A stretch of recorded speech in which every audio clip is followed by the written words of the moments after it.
खरोखर आज पन्हाळ्यावरती उत्साह बघितल्यानंतर खरोखर आज या ठिकाणी सभापती आणि उपसभापती निवडीला जे आलेले आहेत सर्व कार्यकर्ते ते एक विकासाचं पर्व घेऊन आलेले आहेत. विकास व्हावा आणि खरोखर श्वास मोकळा घेतला असं आज पंचायत समितीने म्हटलं तर सुद्धा ते चुकीचं होणार नाही.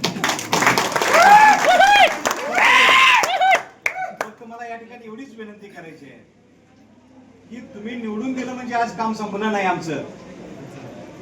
तर निवडून आलेल्या सभापती असतील, उपसभापती असतील किंवा त्यांना सहकार्य करणारे सर्व आमचे पंचायत समिती सदस्य असतील, जिल्हा सदस्य असतील, त्यांच्याकडून 5 वर्ष सातत्यानं काम करून घेणं हे फार सगळ्यात महत्वाचं आहे आणि ते तुम्ही करून घेतल्याशिवाय राहणार नाही एवढी मला खात्री आहे.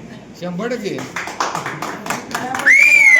आज आपल्या डॉक्टर साहेबांनी, नरके साहेबांनी आपल्या भाषणामध्ये सांगितलं ते काय खोटं नाही की सर्वात महत्वाचे जर असेल तर आरोग्य सेवा, शिक्षणाची व्यवस्था व्यवस्थित पाहिजे, पाण्याची व्यवस्था चांगली पाहिजे.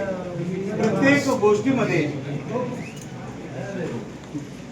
कृषी खात्यामध्ये सुद्धा त्या ठिकाणी ज्या काही अडीअडचणी असतील ते निश्चितपणे तुमचे आमचे सर्वांचे लाडके नेते आज अधिवेशनामुळं या तालुक्याचे करवीरचे आमदार आदरणीय नरके साहेबांना आम्ही फोनवरून, नरके साहेबांनी, मी आणि डॉक्टर साहेबांनी त्या ठिकाणी येऊन शब्द घेतलेला आहे की तुम्ही आज या ठिकाणी पाहिजे होता कारण या यशामध्ये त्यांचा सिंहाचा वाटा आहे.